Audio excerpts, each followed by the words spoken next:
আসলে যখন মানুষ বিবাহ শাদীতে আবদ্ধ হয় খুব ভালো লাগে, তার কথা ভালো, তাকে দেখতেও ভালো লাগে, তার সব কিছুই মিষ্টি লাগে, যা বলে তিতা কথা বললেও তখন মিঠা লাগে। আর যত দিন চলে যায় ডে বাই ডে একটা পর্যায়ে এসে সে মিঠা কথা বললেও তিতা লাগে। আগে তিতা মিঠা লাগতো, আর এখন মিঠা তিতা লাগে, সহ্যই হয় না। এরপর আসে হুজুরের কাছে, হুজুর আমার স্বামীকে মনে হয় কেউ তাবিজ করছে, হুজুর আমার স্বামীকে মনে হয় কেউ জাদুটোনা করছে। স্বামীকেও জাদুটোনা করে নাই, উল্টাটা এমনটা হয়ে থাকে।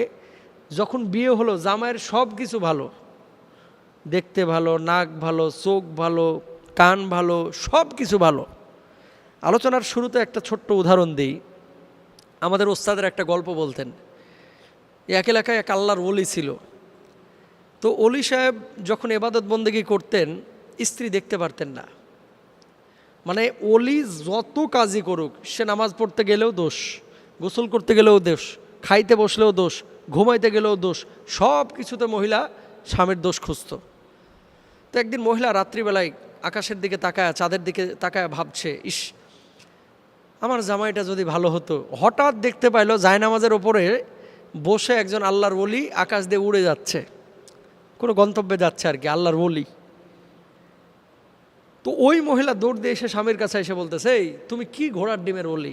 একটু আগে দেখতে পেলাম এক আল্লাহওয়ালা পাগড়ি জুব্বা পরে জায়নামাজে উড়ে উড়ে আকাশ দিয়ে যাচ্ছে, তোমার তো ওই রকম মানে কোনো কিছু দেখি না। যখন ও দেখেছে আকাশে উঠতে, তার কিছুক্ষণ পরে এসে বাড়িতে উনি জামাইকে এ কথা বলতেছেন। ততক্ষণে জামাই ওই যে আকাশে উড়ে যাচ্ছিলেন, উড়ে যাওয়ার পরেই উনি আসার আগেই সেই গন্তব্যে মানে ঘরে এসে জামাই পৌঁছায় গেছে আর কি। তো বলতেছে, তুমি কখন দেখেছো? কয় এতটার সময় দেখেছি। তো এতটার সময় কেমন দেখেছো? কয় হ্যাঁ দেখলাম, বড় আল্লাহরওয়ালা একজন মানুষ, তিনি জায়নামাজে উড়ে যাচ্ছেন। তো কোন এলাকায় দেখেছো? অমুক এলাকায় দেখেছি। তা আল্লাহর ওলি শুনতে শুনতে এক পর্যায়ে তিনি বললেন, তুমি যারে দেখেছো তিনি কিন্তু আমি। তখন ওই মহিলা কথার সাথে যখন মিলে গেছে, যখন বলছে যে তুমি যে আল্লাহর ওলিকে দেখেছো জায়নামাজে উঠতে, তিনি ছিলেন আমি, তিনি ছিলাম আমি, অমনি মহিলা কথা ঘুরে বলতেছে, এর লেগেই তো ডান দিকে ঘাটটা বাঁকা ছিল।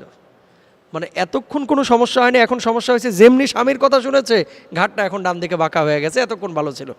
বাংলাদেশে এমন কিছু স্বামী এবং স্ত্রীর রিলেশনটা আছে, যত যাই হোক স্বামীর ঘাড় বাঁকা, স্বামীর পা বাঁকা, স্বামীর দাঁত বাঁকা, স্ত্রীর ঘাড় বাঁকা, এরকম একটা টেন্ডেন্সি কাজ করে। দেখেন, পারিবারিক জীবনে যদি আপনি সুখী হতে চান, এক নাম্বার কথা, এক নাম্বার কাজ হচ্ছে মানার মাদ্দা থাকতে হবে, একে অপরকে ছাড় দেওয়ার মানসিকতা থাকতে হবে।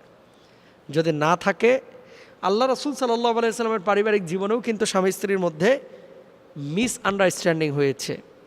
স্ত্রীদের সঙ্গে আল্লাহ রাসূল রাগ করে বাড়ি থেকে চলে গেছেন, বেশ কয়েকদিন তিনি বাড়িতে আসেন নাই, যা আসমুই না। এরপরে নবীজির রাগ যখন কমেছে আবার বাড়িতে এসেছেন। ওমর রাদিয়াল্লাহু তাআলা আনহু এসে থ্রেট করেছেন, তোমরা যদি শুদ্ধ না হও সবগুলোরে তালাক দিতে বলবো। তো যাই হোক, যে কথা বলছিলাম, এক নাম্বার হচ্ছে ছাড় দেওয়ার মানসিকতা থাকতে হবে। দুই নাম্বার বিষয় হচ্ছে দিন থাকতে হবে আপনার। যেই মেয়েটাকে আপনি বিয়ে করেছেন, জীবনসঙ্গী হিসেবে গ্রহণ করেছেন, বা যেই ছেলেকে আপনার জীবনসঙ্গী হিসেবে গ্রহণ করেছেন, পৃথিবীতে সর্বশ্রেষ্ঠ হচ্ছে এই ছেলেটা, পৃথিবীতে সর্বশ্রেষ্ঠ স্ত্রী হচ্ছে এই মেয়েটা। যদি আপনার চোখে আপনার বউকে পৃথিবীর সেরা সুন্দরী মনে হয়, আল্লাহর কসম অন্য নারীর দিকে আপনার চোখ যাবে না। আপনার স্বামীকে যদি মনে হয় যে আমার স্বামীটা পৃথিবীতে বেস্ট, এর চাইতে ভালো কোনো স্বামী হবে না, আপনার অন্য কোনো যুবককে দেখে আকাঙ্ক্ষা জাগবে না যে আমার স্বামীটা যদি ওর মতো হতো। যখনই কোনো নারী এবং পুরুষের মধ্যে এই ধরনের আকাঙ্ক্ষা আসবে যে আমার স্বামীটা যদি সালমান খানের মতো হইতো, আমার বউটা যদি ওই ভারতের নায়িকার মতো হইতো, বাংলাদেশের অমুক নায়িকার মতো হইতো, জানবেন আপনার অন্তরটা এখনও বিশুদ্ধ হয় নাই। আপনার অন্তরে, আপনার মস্তিষ্কে, আপনার চোখের মধ্যে পাপের আসর আছে। এই জন্য দ্বিতীয়ত যে বিষয়টি হচ্ছে, আপনাকে দিনদার হইতে হবে। দিন ছাড়া কিন্তু আপনি কখনোই সুখী হতে পারবেন না। এবং যে মানুষটাকে আপনি আপনার লাইফ পার্টনার হিসেবে গ্রহণ করেছেন, খুব ভালোভাবে অবজার্ভ করেন আসলে লোকটার ত্রুটি কতটুকু। দেখেন, পৃথিবীতে কোনো মানুষ ত্রুটি মুক্ত না। পৃথিবীতে একজন মানুষ আপনি দেখাতে পারবেন না যার কোনো ত্রুটি নাই, কম অথবা বেশি। ত্রুটি সবার আছে। তো যদি মেনে নেওয়ার মতো হয় আপনি মেনে নেন না। স্বামী কোল বালিশ নিয়ে ঘুমায়, এই জন্য জামাইয়ের সাথে স্বামীর বউয়ের সাথে স্বামীর মারামারি। তো ও বেচারা কোল বালিশ ছাড়া ঘুমাইতে পারে না, তো এটাকে আপনি এত ডিপলি নিচ্ছেন কেন? স্বামী মশারি টাঙাইতে পারে না, এটা তার কাছে অসহ্য যন্ত্রণা মনে হয়, তো আপনি একটু টাঙায় দেন না। এগুলো সহ্য করতে পারে না। এখনকার মেয়েরা কি করে, না একদিন আমি টাঙাবো একদিন তুমি টাঙাবা, না একদিন আমি রান্না করবো আর একদিন তুমি করবা। মূলত বোঝাপড়াটা এখান থেকেই শুরু হয়ে যায় ভুল। কয়েকটা পাতিল একসঙ্গে থাকলে টক্কর লাগবেই, এমন কথা অনেক বাঙালিরা বলে। সাহাবী রিদওয়ানুল্লাহি আনহুম আজমাইন, ওনাদের পারিবারিক জীবনে এমন সংকট তৈরি হয়েছে কিন্তু মেনে নিয়েছেন। আক্কার ময়মুরব্বীরা যখন স্বামী স্ত্রীর মধ্যে বোঝাপড়া ভুল হয়েছে, মারামারি হয়েছে, গ্যাঞ্জাম হয়েছে, বাইরে চলে গেছে, অথবা বউ যে ঘরের দরজা লাগা চুপ করে বসে থেকেছে, আধা ঘন্টা পরে আবার ঠান্ডা হয়ে বাইরে হয়ে গেছে। আর এখনকার বউ, এখনকার জামাইদের অবস্থাটা কি? সবাই তো শিক্ষিতের হার বেড়েছে কিন্তু মানুষের সংখ্যা কমে গেছে। আসল মানুষের সংখ্যা কমে গেছে। সবার এখন শিক্ষার গরম, সবার এখন টাকার গরম। জামাইকে যদি কেউ এরকম মনে করে যে তোমার কি আছে, আমার বাপের কি কম আছে, জানবেন পরিবার শেষ। আবার কোনো জামাই যদি এই কথা মনে করে যে আরে তুই তো একটা বান্দির মেয়ে, আমার কি কম আছে, পরিবার শেষ। ওই পরিবারে আর সম্মান, ইজ্জত, ভালোবাসা, মায়া, মমতা কিচ্ছু থাকবে না, খালি থাকবে রেষারেষি আর ফাইটিং। দেখেন পারিবারিক জীবনটা হচ্ছে ভালোবাসার, হৃদ্যতার, মহব্বতের, একজন আরেকজনকে বোঝার। আপনি কিন্তু এখানে রেসলিং খেলতে আসেন নাই, এখানে কিন্তু আপনি বল্লম দিয়ে মারামারি করতে আসেন নাই। আপনি যে মেয়েটাকে মারছেন মনে রাখবেন এই মেয়েটা কিন্তু আপনার সন্তানের মা, এই মেয়েটা আরেকজনের মেয়ে। আপনি আপনার সন্তানের মাকে মারছেন, শুধু আপনার স্ত্রীকে না, আরেকজনের কলিজার টুকরা প্রিয়তমা মেয়েকে মারছেন। খবরদার, স্ত্রীকে কখনো মারবেন না। তো যে কথা বলছিলাম, বোঝার চেষ্টা করেন, মানার চেষ্টা করেন। ভুল ত্রুটিগুলোকে খুব বড় করে দেখবেন না। যদি বড় হয় ড্রাগ অ্যাডিক্টেড হয়ে গেছে, অথবা ড্রাগ বা নেশায় সে আকৃষ্ট হয়ে গেছে, আসক্ত হয়ে গেছে, তাহলে আপনি সেক্ষেত্রে সিদ্ধান্ত নেন যে না, এর সাথে আর কন্টিনিউ করা যাবে না। ইসলাম সেক্ষেত্রে আপনার অনুমোদন করেছে। কিন্তু ছোটোখাটো ভুল নিয়ে কখনো এভাবে নিজেকে জাহির করবেন না, সংঘর্ষে লিপ্ত হবেন না।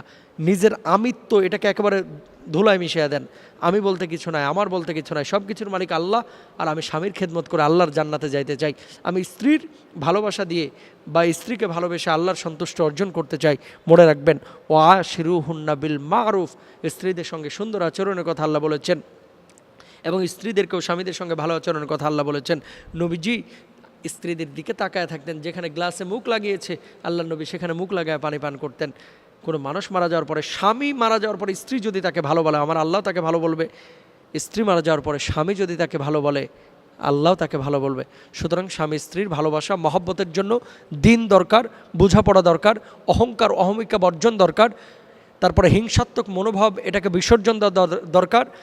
শ্বশুর বাড়ি থেকে খালি হাই হাই পাই পাই, কি দিল না দিল, এই হিসাব নিকাশ, এগুলোকে ধূলিসাৎ করতে হবে, এগুলো বর্জন করতে হবে, নাহলে শান্তি পাবেন না। আল্লাহ আপনাকে যা দিয়েছেন আলহামদুলিল্লাহ, এতে আমি আমার পরিবার করব। শ্বশুর বাড়ি থেকে বেশি কিছু আশা করবেন না, দেখবেন আপনার পরিবারটা জান্নাতের টুকরা হয়ে যাবে। আল্লাহ তাআলা আমাদের সবাইকে বোঝার তৌফিক দান করুন, আমিন।